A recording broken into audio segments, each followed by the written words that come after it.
حدثنا موسى بن إسماعيل قال حدثنا وهيب قال حدثنا أيوب عن أبي قلابة قال جاءنا مالك بن الحويرث في مسجدنا هذا فقال إني لأصلي بكم وما أريد الصلاة، أصلي كيف رأيت النبي صلى الله عليه وسلم يصلي. فقلت لأبي قلابة كيف كان يصلي؟ قال مثل شيخنا هذا. قال وكان شيخا يجلس إذا رفع رأسه من السجود قبل أن ينهض في الركعة الأولى.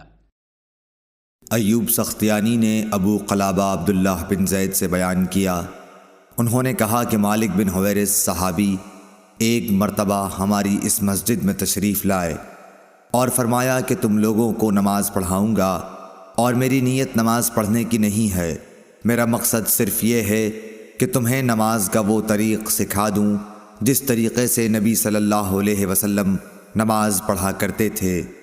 मैंने अबू क़लाबा से पूछा कि उन्होंने किस तरह नमाज पढ़ी थी। उन्होंने बतलाया कि हमारे शेख उमर बिन सलमा की तरह।